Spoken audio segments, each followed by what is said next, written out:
up, up. Yes, good. Amazing. Okay. Super. ഇങ്ങോട്ട് വാ. അപ്പോൾ നമുക്ക് നമ്മുടെ ഒരു അനുഭവം ഒന്ന് ഷെയർ ചെയ്യാം.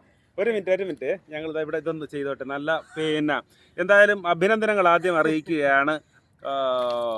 ഒന്ന് പേര് പറഞ്ഞോ. എന്റെ പേര് അരുൺ തഥാഗത. സ്ഥലം കൊച്ചിയാണ്. എന്താ ജോലി? വില്ലേജ് ഓഫീസിലാണ് ജോലി. വില്ലേജ് ഓഫീസറാണ് അല്ലേ? ഓക്കെ. ഞാനിത് പറയുമ്പോൾ വളരെ പ്രധാനപ്പെട്ട ഒരാളാണ്. എനിക്ക് തോന്നുന്നത് 2 വർഷം മുമ്പ് ഒരു ദിവസം എന്നെ വിളിച്ച് പരിചയപ്പെട്ട ഒരു മനുഷ്യനാണ്. എന്ന് വെച്ച് കഴിഞ്ഞാൽ എനിക്ക് നീന്തണം, എനിക്ക് ഓർമ്മ തോന്നുന്നു ഞാനൊരു വേൾഡ് യാത്ര സൈക്കിളിൽ നടത്താൻ പോകുന്നു എന്നൊക്കെ പറഞ്ഞു. അപ്പം അതിനുശേഷം ചെറിയ കോൺടാക്റ്റുകൾ ഉണ്ടായിരുന്നു. നീന്താൻ പഠിക്കണം, അതിനു മുമ്പ് നീന്താൻ പഠിക്കണം എന്നൊക്കെ പറഞ്ഞിരുന്നു. ഇപ്പം ഇന്നലെ വന്ന് ടെൻഷനോടുകൂടി ഇവിടെ വന്ന് കുറച്ച് കഴിഞ്ഞ് നീന്തി കയറി കഴിഞ്ഞപ്പോഴാണ്, ഞാനും വാട്സപ്പൊന്നും അത് ശ്രദ്ധിച്ചില്ല, ഇവിടെ വന്നുവെങ്കിലും പിന്നെ പറഞ്ഞു ഞാൻ ആ മനുഷ്യനാണ് ഈ നിൽക്കുന്നതെന്ന് പറഞ്ഞു കഴിഞ്ഞപ്പോഴാണ് ഞാനും ഞെട്ടിപ്പോയി. എന്തായാലും 1.5 വർഷം 19 മാസം യൂറോപ്പ് യാത്ര സൈക്കിളിൽ നടത്തിയിട്ട് വന്നിരിക്കുന്ന ഒരു വളരെ പ്രധാനപ്പെട്ട ഒരു വ്യക്തിത്വമാണ്. അതോടൊപ്പം കേരള യാത്ര സൈക്കിൾ നടത്തി, സൗത്ത് ഇന്ത്യയിലും മൊത്തം സൈക്കിളിൽ ചെയ്തത് അല്ലേ? എന്തായാലും അങ്ങനെയുള്ള ഒരു അനുഭവങ്ങളൊക്കെ വലിയ തോതിലുണ്ട്. എന്തായാലും നീന്താൻ പഠിച്ച ഒരു അനുഭവം എന്തായിരുന്നു? എന്നെ പിന്തുടരാൻ എനിക്ക് തോന്നുന്നു എന്നെ നല്ലോണം ഫോളോ ചെയ്യുന്നുണ്ടായിരുന്നു. ആ അനുഭവങ്ങളും ഇന്നലെ വന്ന ഒരു അനുഭവം ഒന്ന് ഷെയർ ചെയ്യാമോ? ഞാൻ സത്യത്തിൽ പലതവണ ആളുകൾ പഠിപ്പിക്കാൻ നോക്കുമ്പോൾ തറവാട്ടിൽ കുളമുണ്ടായിരുന്നു, ഞാൻ മാത്രമേ നീന്താൻ അറിയില്ലാത്തുള്ളൂ. കാരണം എടുത്ത് പഠിപ്പിക്കുന്നവരെ കൂടി പേടിപ്പിച്ച് വെള്ളത്തോട് പേടിയായിട്ടിരുന്ന ഒരാളാണ്. അതുകൊണ്ട് തന്നെ മുൻഗണനയ്ക്കരേ ഉള്ളൂ. എല്ലായിടത്തും കടലുകളിൽ ചാടും, മീൻസ് ഇറങ്ങും, എന്നിട്ട് അവിടെ ഇരിക്കും, ഇത്രയേ ഉള്ളൂ. അന്നേരമുള്ള ഒരു ഇതാണ്. അത് കഴിഞ്ഞപ്പോൾ എനിക്ക് താങ്കളുടെ ആ വീഡിയോ കണ്ടപ്പോൾ മനസ്സിലായി ഇതൊരു സയൻറ്റിഫിക് ആയിട്ട് ചില ടെക്നിക്കുകളാണ് തരുന്നതെന്നുള്ളത്. അത് എനിക്ക് വന്ന് ഫസ്റ്റ് തന്നെ താങ്കളുടെ സംസാരം കേട്ടപ്പോൾ തന്നെ മനസ്സിലായി. ഞാൻ കോൺഫിഡൻ്റ് ആയിരുന്നു, പക്ഷേ ചെയ്ത് ശീലമില്ലാത്തതിൻ്റെ ഒരു ചെറിയൊരു ഇതുണ്ടായിരുന്നു. അതാണ് തുടക്കത്തിൽ വന്നത്.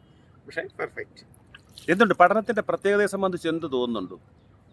എല്ലാം 1 by 1 ആയിട്ട് അത് എന്തായാലും കിടക്കുക എന്നുള്ളതിന്റെയാണ്. അതാണ് ഫസ്റ്റത്തെ. ഇതിനകത്ത് ഈ പറഞ്ഞതുപോലെ ലോകം മൊത്തം സൈക്കിളിൽ കറങ്ങിയേച്ച് വന്നിരിക്കുന്ന ഒരു മനുഷ്യന്റെ മൈൻഡും ചില്ലറയൊന്നും അല്ല.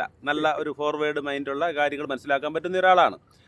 അപ്പം ഞാൻ ഉപയോഗിക്കുന്ന ചില തന്ത്രങ്ങൾ, ചില ട്രിക്കുകൾ, അതെന്താണെന്നുള്ള എന്തെങ്കിലും മനസ്സിലായിട്ടുണ്ടോ? കാരണം ആ ബ്രെത്ത് കൺട്രോളിങ്ങിന്റെ ഒരു സാധനമില്ല വളരെ. അതുമല്ല ഇത് ചെയ്തപ്പോഴാണ് ഇത് നല്ല എക്സസൈസ് ആണ്. സൈക്ലിങ്ങിന്റെ ഇതിന്റെ ഗുണം എന്ന് പറഞ്ഞിട്ടുണ്ടെങ്കിൽ ഫണ്ണാണ്. ബാക്കി എല്ലാം മടുപ്പിക്കുന്ന വ്യായാമങ്ങളാണ്.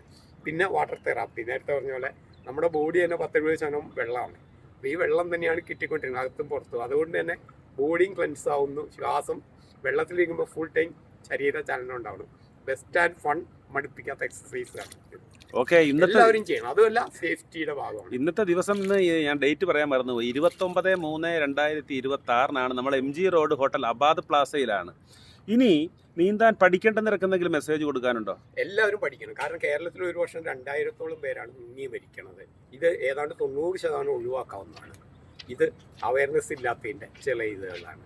നീന്തല് അതുപോലെ ഇതെല്ലാം. അതുകൊണ്ട് തന്നെ വെള്ളം ഒട്ടും പേടിക്കേണ്ട സാധനമല്ല. ഇത് എനിക്ക് മറ്റൊരു കാര്യം പറയാനുള്ളത്, ഇവിടെ വരുന്നതിന് മുമ്പ് വരെ ഇത് പഠിക്കാൻ ഇപ്പൊ വയസ്സെത്രയായി? 46. അപ്പോൾ നമുക്കിത് പഠിക്കാൻ ഇത്രയും നാളായിട്ട് പഠിക്കാതിരുന്ന ഇതെന്തോ ഭയങ്കര പ്രശ്നമുള്ള സാധനം എന്ന് കരുതിയിട്ടാണല്ലോ അല്ലേ? പഠിപ്പിച്ച് കൊളാക്കിയതിന്റെ കൂടി പഠിപ്പിച്ച് കൊളവാക്കിയ പറഞ്ഞിട്ട് കാര്യമല്ല. കാരണം അവർക്കും അറിയില്ല, അതുകൊണ്ടാണ്. അതുകൊണ്ടാണ്. ഓക്കെ. എന്തായിരുന്നാലും ഹാപ്പി ആണല്ലോ? അതെ. യെസ്. ഓക്കെ.